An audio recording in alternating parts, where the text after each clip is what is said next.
You've just opened the soup can. Sit back, relax, and enjoy the many flavors we offer as we ask Soup No O.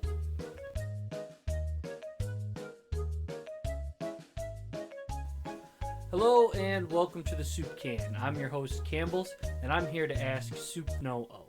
Before I get to my guest and introduce them, I'd like to take a quick moment and tell you where you can find the Soup Can podcast. I do have a YouTube channel that you can find it on, as well as all of your favorite podcast streaming sites. Just look for the Soup Can podcast. And now to my guest. With me in studio today is Steve Rusty Kayner.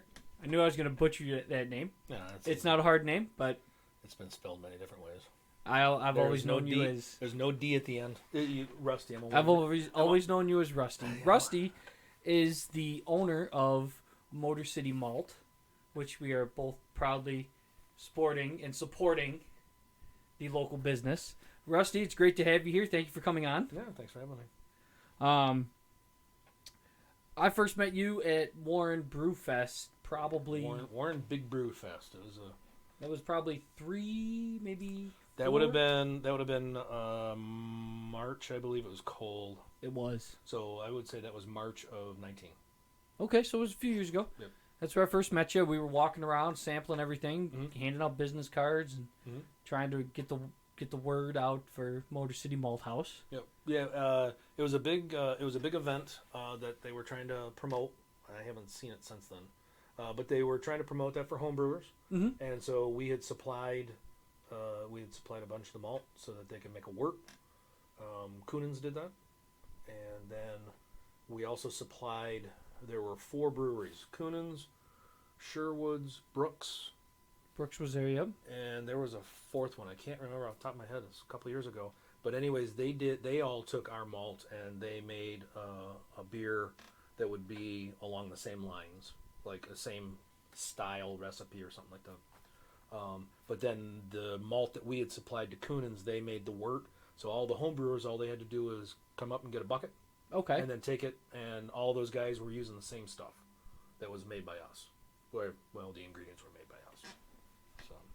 Now, fun fact, when I was asking you and trying to get you to come on my show, I know you're in popular demand, I found out that you are a fellow Mason. I am.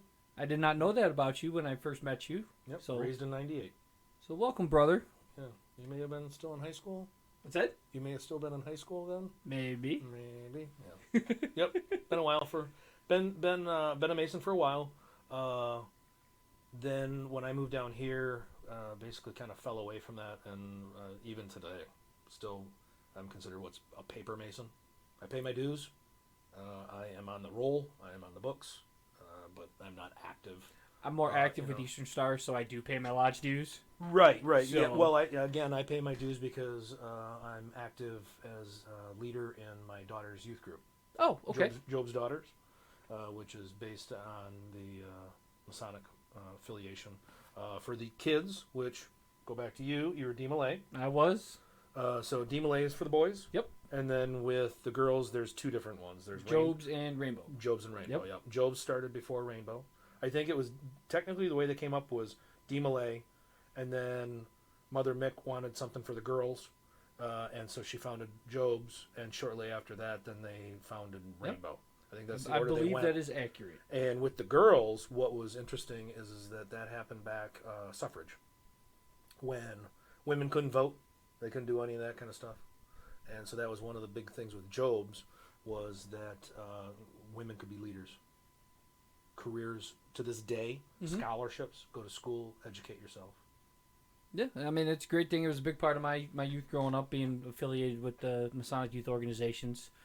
Long history in my family of Same with me. Masonic heritage, I guess. I mean, I have my great-grandfather's bylaws from his lodge in Scotland. I have his Bible. My grandfather's apron. I have both their Masonic rings, their Master Mason rings, which... My great-grandfather's, you can barely see the all-seeing eye on it, or the square and compass, because it's so old. But right. my mom had let me keep that stuff, so that's cool. But that's another thing we have in common. We're both affiliated in the Masonic world. I know I have my niece and nephew are both in their respective Masonic youth organizations as well. Yes, I believe your niece is in our group. Oh, yeah. Yeah. Oh, yeah. That's right. Yeah. See, you're smarter than I am. So I know her. Yeah. But anyway, we trailed off there. Let's back up on that. I don't know about smarter. Totally fine. Why did I bring you here? Oh, yeah. Talking about being the owner of Motor City Malt. Now, you have a long history of being involved in home brewing and craft beers and craft brewing and stuff like that. So how did all that start and get to where, I mean, we can touch on every little thing, but yeah, I mean, we can go right back to the beginning. It's I started home brewing back in '93. So we're coming up on 30 years for that. Wow. And it was just something, I was at college, and that was at the time that the craft brewing and different beers your dad didn't drink. Mm-hmm. Because if you look back at all the beers that Dad drank, or Grandpa drank, or Uncle, they were all, whether they be Miller, Bud, Pabst, Jobels, Altez, Stroh's, Black Label, Stroh's, Schlitz. You're pulling out some names there. Red, white, and blue. If you just go back to, if you go back to the 50s, 60s, 70s, most everything that you were going to drink was all going to be a Pilsner style. Mm-hmm. Not white, yellow, fizzy, with a white crown on it. Right. And that was what everybody drank. They just had their styles, or their brands. So in the 80s, as homebrewing kind of started to get a foothold in things, and then into the 90s, as breweries started to pop up, all these different breweries started to pop up. It's like, what's that about? Well, that's not what my dad drank. What's that? That's dark. That's brown. That isn't actually the same color as this. That's not that. So that led me to home brewing. I can do that at home. I can brew something. I can make beer at home. I'm a college kid. I don't have a whole lot of money, but I can make beer at home. Let's see what that's about. And also, as you move into the 90s, and my wife, which was girlfriend at the time, and not living near each other and traveling. Mm-hmm. So if I'm traveling to her or she was traveling to me,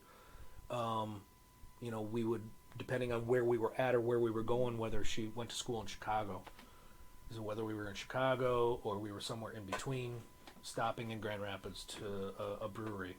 It's like, I heard about this new place. Which today you look at where we physically sit right now and all the breweries that are close by. Oh yeah, there's a lot. But back then that wasn't the case necessarily. It's like, I heard of this place in Grand Rapids, or I heard of this place down in Indiana. Let's go check it out. And so we started seeking out those things as we went. And of course, I'm still homebrewing. I'm not sure where to go with there without another question. No, I mean, so your interest in beer or brewing goes back quite a while, and you've since found professions in brewing. You work for a few craft brewers. Yeah, well, I haven't worked for. Well, I do now. I haven't bounced around or anything like that. It was home brewing. When I moved to the area, of course, I needed a supplier to give me my goods. So I could give me my goods so I could make my beer. And that turned out to be where I was living, Cap and Cork. Cap and Cork Homebrew Supply, which at the time was on Hall Road, up in, I think that still would have been Macomb.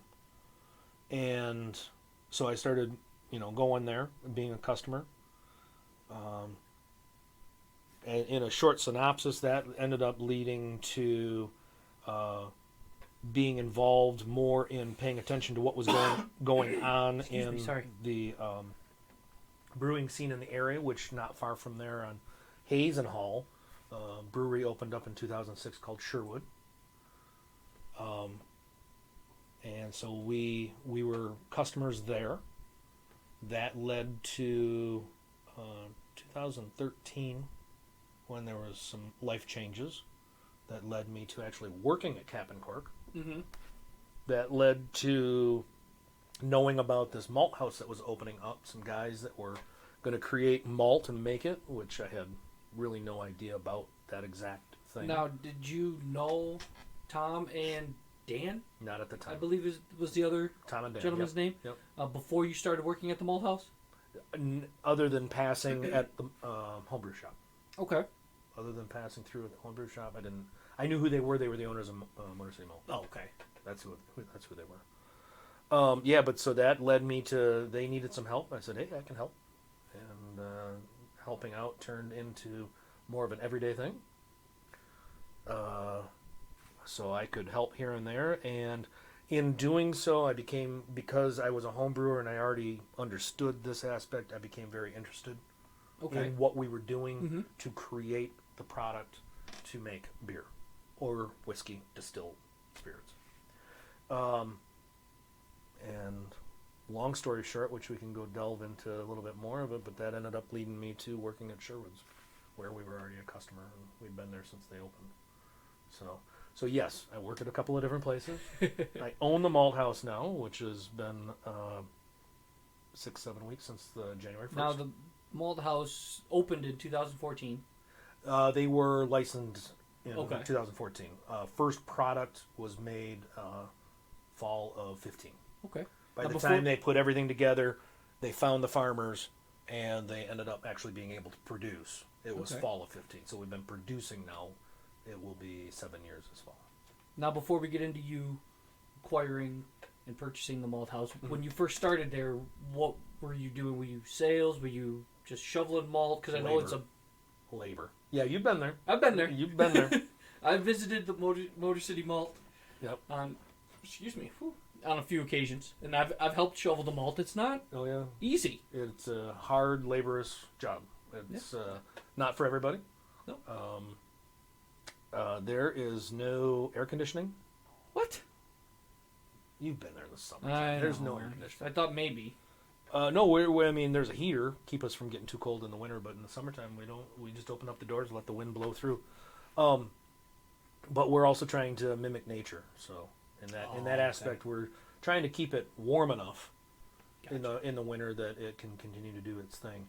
But in the summertime, we're trying to slow nature down, but we want it to.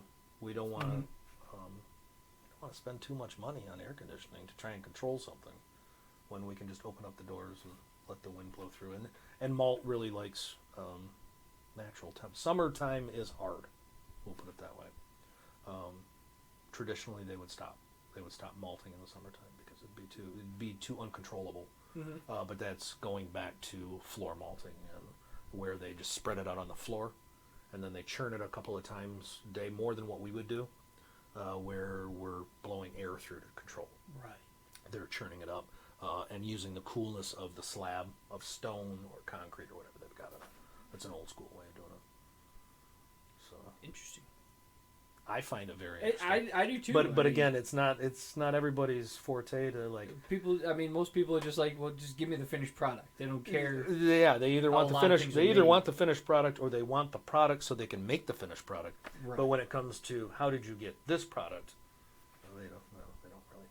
Now you said had to find the farmers and everything. So the farmers, they provide the grains. The grain. Yep. Okay. I mean, I don't know the whole process. Okay. We technically break it down to the simplest thing is we are the in-between. We're the middleman. Okay. Between the farmer and the brewer distiller. Okay. They need enzymes to break down. They need the sugars and the enzymes to break down those sugars to be fermentable. So what we end up doing is in a simple process, or it's not simple, but to try and say it simply so it's understandable, is because it's science. It's complicated. Right. We're taking the grains that the farmer grew, and we are soaking them and putting them in a tank to make them think that it's springtime and they should start growing. Okay. So we're trying to mimic Mother Nature. We're giving it water, and then when it's taken up enough water that it thinks, hey, I should start growing now, it's starting to grow, and inside it, it's making its sugars and enzymes to break down those sugars that it needs to grow as a plant. Okay. But when the plant starts to grow outside of the little kernel, which that was one thing I failed to bring, so I could put that in camera, is we stop it. We put it in an oven, and we kiln it. So we dry it out. We just start to raise it in temperature. And then once it's gotten to a certain point, we run it at a temperature that will create what type of malt it's going to be. And they all pretty much start the same. It's how we process them at that point. Okay. As to what different types of malt we make. Okay. So it's not just one. You have to kind of manipulate it to become which type of malt you want. We do at the end, yes. At the end, okay. Yep. So we get it in what we call super sacks. Okay. So when the farmer comes and brings it to us, it's in about 2,000 pounds in a super sack on a pallet. And so we take it out of there and we measure depending on which tank it's going to go in. Everything is repurposed. Okay. So as you know, as you've seen, our tanks are different sizes, different shapes. One tank's got a curve to the bottom. One tank is taller and narrower. One tank is lower and wider. Since you've been there, we've gotten another tank that's narrower and longer and taller. How many tanks do you have now? 4. You got 4?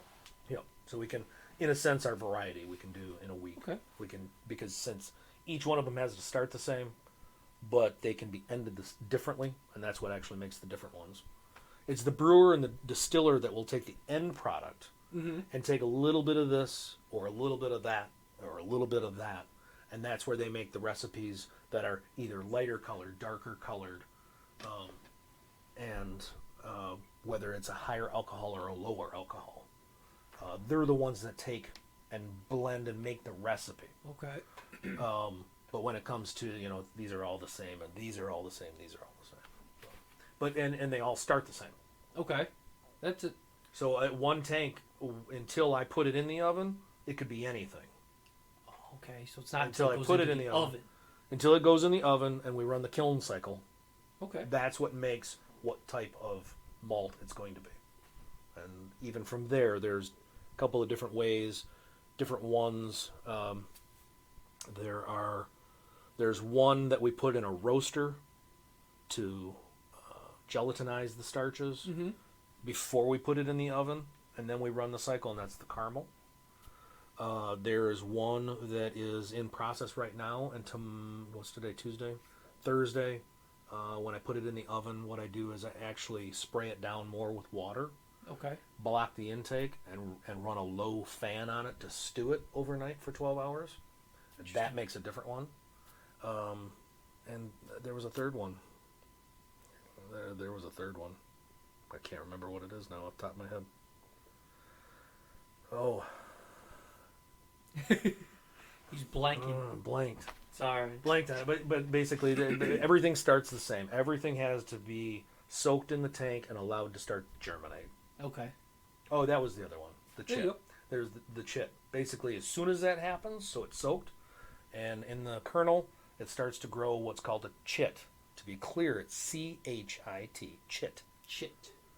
And that's where everything grows from. The rootlets will grow out from that, and the agrospire, which is the plant, will grow out the other way.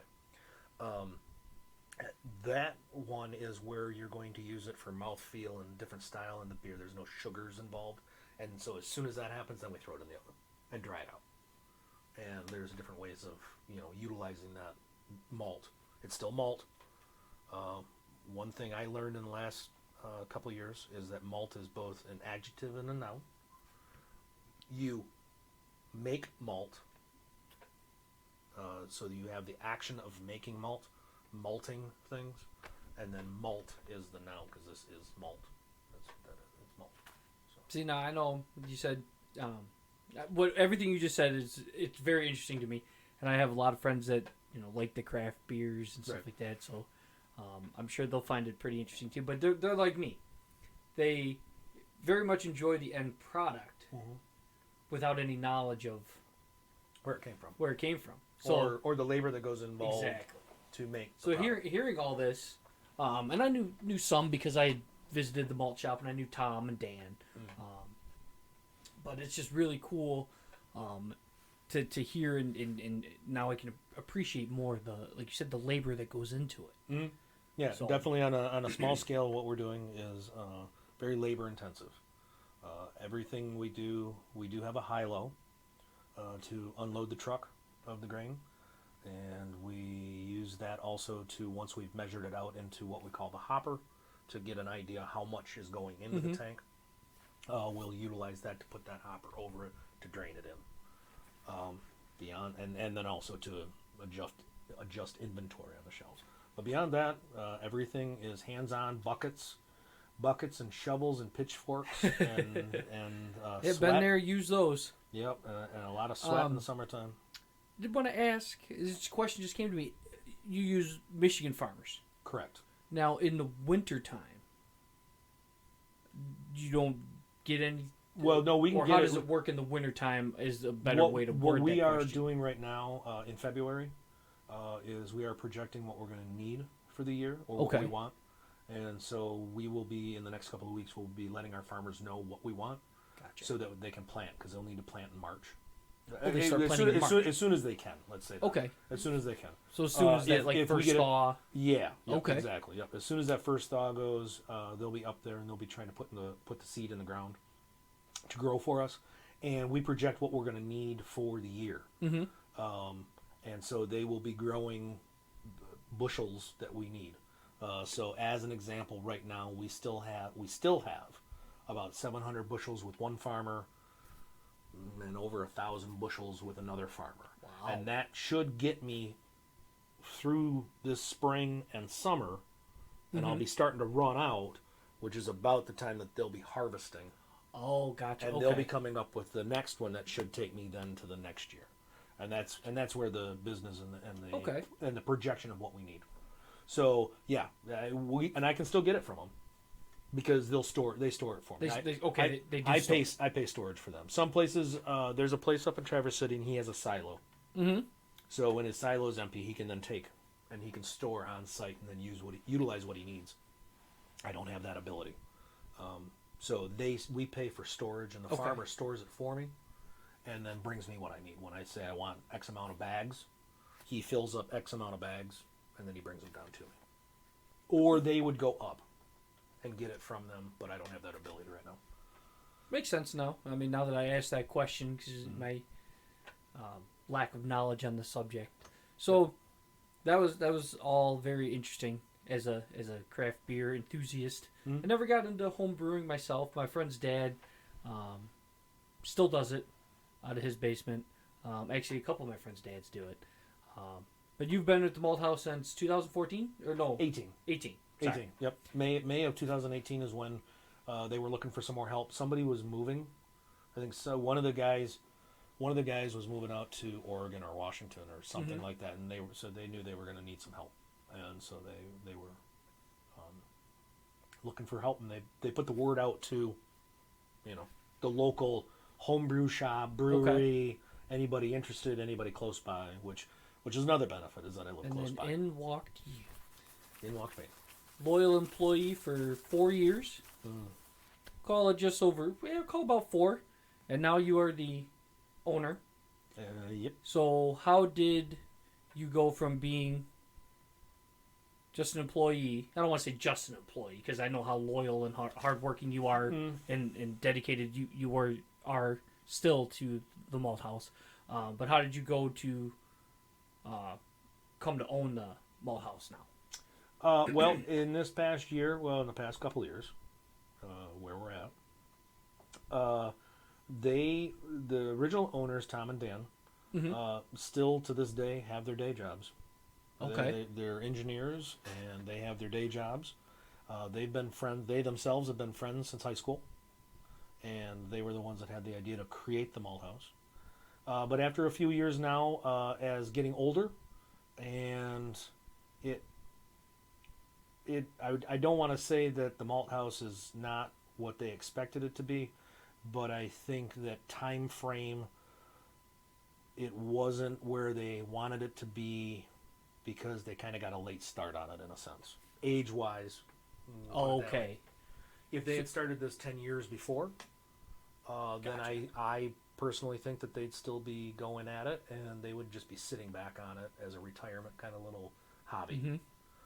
So both of them getting older and still having their day jobs, and they have families that are getting older and they want to spend time with them. Not that I'm young, but when it came to what are they going to do if we're going to sell, let's see if Rusty wants it. Okay. And so they came to me and they proposed it to me to, like, they wanted to get out of it. They didn't want to sit back on it. They wanted to actually get out from under it, and if I wanted it. So we took a little time on that. One of them went through their 60th birthday, and they sat down with their wives, who are also integral parts of this. It wasn't just the two of them. It was their wives that were involved too. It was just their names on the business. And so they sat down to give me a proposal, and then as we were talking earlier, my wife and I took the proposal on our vacation, and we went over... Like a working vacation? Well, yeah. Because, I mean... I wonder if I could retroactively write that off. I mean, to go on vacation with the thought of buying a business, right? That's a lot to process while on vacation. Yeah, yep. We went to Mackinac for our annual anniversary trip, and... beautiful place. I haven't been there. I haven't been up there in a long time. We go every year. You should come. It's nice. There's more and more people there at the time we go. There used to be pretty dead. Anyways, yeah, so we had the time to drive up there and talk about it. It didn't monopolize every moment of our waking time together, but we talked about it. It's like, well, what about this? And okay, well, what about this? And what's the worst case scenario? Okay, well, what would be the worst case here? Mm-hmm. And we got to a point that week. We were up there from Sunday to Friday, and so we were kind of wrapping up. And it was Thursday, and I think it was Thursday. But I ended up sending them a text going, "Let's do it." And I don't know what we're waiting for. Let's just go ahead and let's do this. So. And now a word from our sponsor. This episode of the Soup Can is sponsored by Gilgarips. Gilgarips is a 3D printing company that specializes in 3D printing tabletop gaming accessories and cookie cutters. They also 3D print Christmas ornaments and other holiday decorations. So if you're looking for the best 3D printed gaming accessories and other great 3D printed products, check out Gilgarips. You can find them on Etsy at etsy.com/shop/Gilgarips and on Facebook at facebook.com/Gilgarips. Gilgarips, a 3D printing company for all your 3D printing gaming needs. So while on vacation, you made the decision to pull the trigger and... Yep. And that was... Go from being just working for somebody, doing something I enjoy, to being the one that calls the shots. And now, and all the things that go along with that. How does it... was it... Did it change at all for you, becoming the owner? I know it's still fresh. You said you took over... I took over... I fully took over all operations on January 1st. Okay. But after I came back, they were still there. They were still helping me do things. But after I came back there, so end of October, I wanted to see one of those worst case scenarios that I have nobody to help me. Can I do it? Can I do this if I've got nobody to help me? And so really, at that point, that's when I took over full scheduling. This is what we're going to make. This is when we're going to start a tank. This is when we're going to run it in the oven. This is when it's going to be bagged. This is when the next one's going to start. And this is what we're going to make out of that. And that's what we're going to make out of that. And that's what we're going to make out of that. And so they were still cutting checks and they were still doing everything. But they had kind of like, okay, here you go. Okay. Allowed me to take over and do what I felt needed to be done in the operation of making the malt. It wasn't truly until the first that then it's like, okay, well, and then I see I've been the one working on this stuff for this amount of time. Mm-hmm. We need to change this. And now it's not them having to pay for it, it's me. Okay, we're changing it. Gotcha. And you still have a staff of employees that come in? Yep, got two. I still have one guy that works at Cap and Cork, Kevin. He still comes in and helps me. He allows me to sleep in on Sundays. And then another friend of mine, his son is in college, and he's come and helped me. And you're there every day? When I leave here, I'm going there. You leave here? Yes. You got to turn a tank? Nice. Yep. See, I remember. Yep, got to turn a tank. I'll have to get up there. We call it turning, but really what we are is we're fluffers. That's a bad term. I'll have to get up. We'll have to get up there and. Yeah, absolutely. Come visit the malt house again. Absolutely. Yep. So yeah, I'm there every day. I'll be leaving here to go there. But it's just do a couple of things. Yeah. I've got to clean up from something I did earlier today, but then I had to take off, and do a turn on a tank, and I'm going to start a tank. And what's the saying? If you enjoy what you're doing, it's not really work, or whatever the saying is. And you've been enjoying craft brewing and home brewing and the entire process for 30 years. Mm-hmm. You said so. Mm-hmm. That's awesome. It's a lot. Even brewing and things like that. When I'm working at Sherwood's and stuff, it's a long day because I'll be at the malt house and then I go and it takes us, about 7 hours. Usually we're there. It takes us about 6 hours to do the batch of the brewing, and that's a lot of heavy lifting and stuff. And then I'll leave there and I'll go back to the malt house, and I'll do what I did in the morning. I'll do it again because the turning has to be done twice a day for our system. But I like it. I get home, I'm tired. And now it's yours. It's so there's that sense of pride too. It's like, oh, hey, this is mine now. And if we want to go back into one of the checklist things of, should I buy it, should I not buy it? That was definitely one of the bigger ones. Was that I didn't want to see it close. I like doing what I'm doing, and I like having that pride of being able to supply these people and go, hey, here's some beer. Here's a distillery in Royal Oak. Here's a distillery in Clawson. Here, I brought stuff with us today that's not only did I make at Sherwood's, but also it's made with Motor City stuff. So I had a hand in making the ingredients. Then I had a hand in making the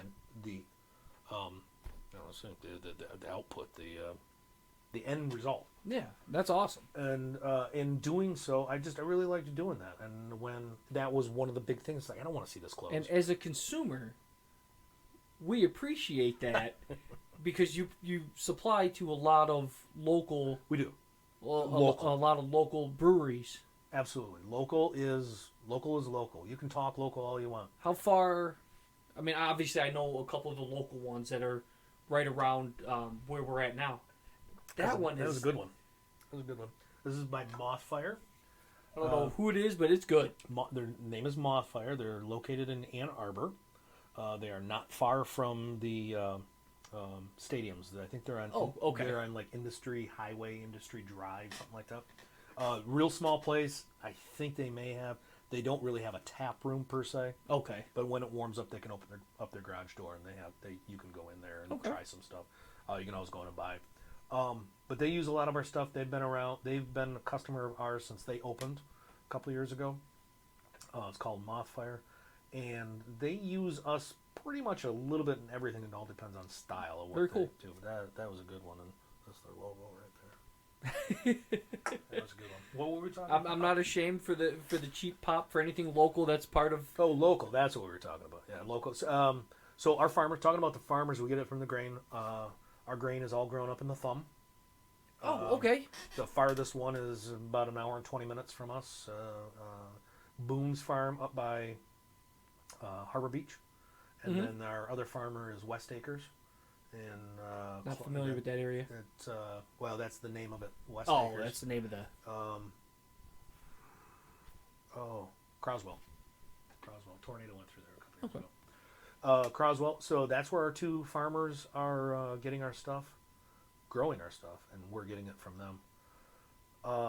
And Gary, I'm going to butcher it, so I'm just going to stop it. I think it's his father-in-law grew grain for Stroh's. Oh. We were at a conference a couple of years ago, and he had his father-in-law come along. Okay. And they had the slips and the receipts from like selling grain to Stroh's, so Stroh's could malt it. Because that up in the thumb is where Stroh's malted everything. Gotcha. Got all their grain for malting. Michigan is a great state for barley and malting grains due to the climate in the thumb. The thumb, the upper mitten, and then the UP. UP is actually, it's a real short growing season. Okay. But it grows great barley.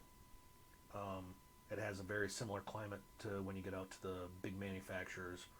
They're all getting their stuff from anywhere from Idaho, Montana, North Dakota.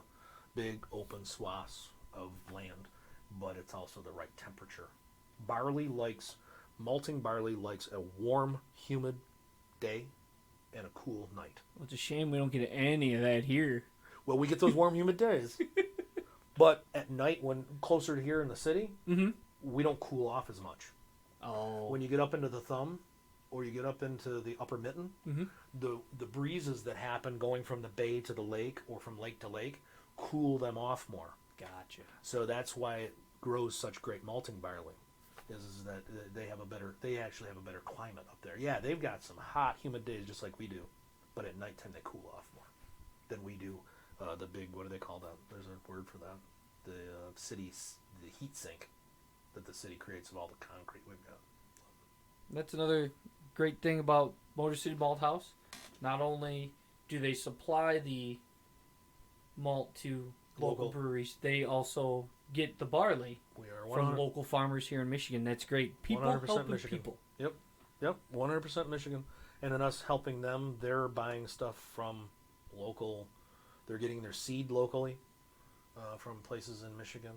That's great. It dials it right back down to everything. One of the things that Tom liked to say that I like to say too is that we are made in Michigan, made of Michigan, with a little bit of Motor City soul. I like it. So, you are now the owner. What's next for the Malt House? What's next? I know you just took over 100%, at the beginning of January. Do you have just keep going? Or are you looking to expand or just keep building client base and increasing production, I would have to say. I mean, just right now keeping up with the demand that we have from our customers. Sounds like you're pretty busy. Everybody's local. I think they sold to some people out of state early on. But recently, in the last years that I've been there, everybody's really local. Between where the Malt House is up at 23 and Shaner, up in Shelby Township. Yep. Brooks Brewing has used us, and they're a couple of miles away. Sherwood Brewing, since I work there, they use us a lot. Which is the next one, I'm out of beer. If we want to crack one open. But they use us a lot. Into Ann Arbor. Motor City Gas. It's a distillery in Royal Oak on 4th Street. Oh, yeah, I know exactly where that is now that you say where it is. Yeah. Because we park just outside downtown when we go to Royal Oak. Because you know where that CVS and the Ace Hardware is? Right at 4th and Phyllis? Okay. That's 2 blocks outside of downtown Royal Oak. Yeah. It's all free parking right there. Right in front. We park there. We just walk into downtown. Yeah. Because we're not afraid to walk. Not far. 3-4 blocks away. It's good for you. For free parking? Yeah. It's calories burned for the calories you could probably get intake. Yep. Calories burned. I can picture the sign now. It's got the gas pump. Gas pump. Yep. I did. Yep. Okay, that's cool. I've never been in there. They've been a big customer of ours from their get-go. They opened up, I don't know their formation date, but they're right about the same age as like we are. Oh, okay. And so currently, a lot of the stuff that they're now being able to put out that have been sitting for 4 or 5 years, almost everything's of Motor City Malt is in Motor City Gas, because we're now coming to that point where they've been open long enough and they've been using our product long enough, and with distilling and aging product, it takes a while for it to get out. I think we actually have one more year to go before we hit one that was one of our bigger orders. They wanted 10,000 pounds of one, and I may have this wrong. Maybe they wanted 8,000 pounds of one and 2,000 pounds of another. That's maybe 10,000 pounds. Well, when we're max producing in a tank, only about 800 pounds to maybe 1,000. That was a long time coming to create the order, to be able to put the order together. Oh. And since then, though, we also have a bigger tank now. We have more tanks, and that order was what kind of spiraled that to like, well, gotcha. we need to produce more to be able to keep up with. If we're going to expand who we're going to sell to, we need to be able to increase production. And the easiest thing was just to add another tank. Mm-hmm. And then from there, increasing production would be replacing tanks to get rid of the smaller tanks, so we can do bigger batches. But also the setup that they have with the tanks, I like it from the flexibility. Oh, okay. The flexibility of doing it the way we're doing it. If we have an order come in that wants one thing, okay, great, and we can fulfill that order. And 2 days later, we have somebody that wants something, and it's the same thing. We can switch one of our tanks, and it's like, since I was saying earlier that when it starts in the tank, it can be anything. Right. We can then go, okay, well, we're actually gonna make this tank something else. We were gonna make it this to fill the inventory, but we have to make this into something else, and then we can move down the line, and something else can be there. So that's where I like the way we're doing it with the flexibility of that. Okay, because it makes it easier to be able to. It makes it easier to just make what the customer wants. Yeah. What does the customer want? What are they looking for? We can end up doing that, and that's another topic too. Like, I can branch off into a lot of things once you start getting me into this. He's reaching for something. Speaking of that, we will get into this one here. Both of these are made with Motor City Malt. This one specifically has lost its tag, but this is one I like a man who comes prepared. This is one that is I'm pretty proud of this one, because this was something where Sherwood's, we made it at Sherwood's, although it's in a parent bottle. I might need help. I didn't bring a knife. I don't have anything. You're just gonna have to chew it off. Chew on it. Ray Sherwood, the owner and brewer of Sherwood's, not Motor City Malt, that's me. He wanted to make this Pumpernickel Stout, uses rye. And we had some rye. You do have something now. I didn't realize they were there. How do you open these? There we go. Those are fancy scissors. We have success. All right. Anyways,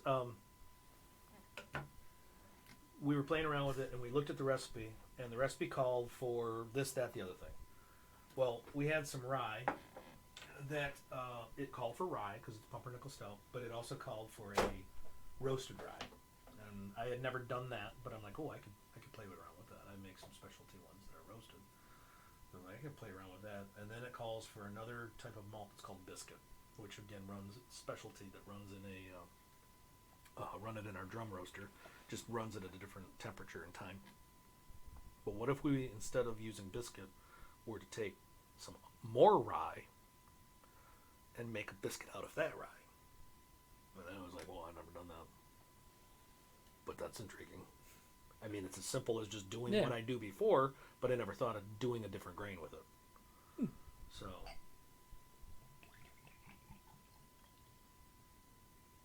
So we made the Pumpernickel Stout, which, as you can see, Pumpernickel Stout. Pumpernickel Stout. Wow. It's a rye stout, and we made it with 3 different types of rye. So on our little I think I never poured a beer before. Thank you, sir. In our little board in the back in the brew house, where we write down what we're brewing, like the batch number and stuff like that, 3 Risemen was what we wanted to come up with. And so we looked it up, as you have to do when you're trying to come up with a new beer name, because somebody else probably already got it, and then you just cease and desist, and oh boy, law gets involved. So we found somebody actually had already done that, and they called it 3 Risemen. Of course. Of course, because that's pretty simple play on words. So we put a comma, and it's called Pumpernickel Stout. We didn't officially name it this, but on our board, we called it 3 Rise, man. With the intent of picturing the Big Lebowski. Nice. The dude abides, man. 3 Rise, man. Dude abides. Well, cheers. So, cheers again to that. I'm pretty proud of this one. It's a stout.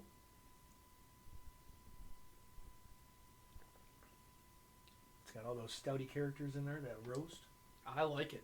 It's a little milder, but it's got a little spice to it.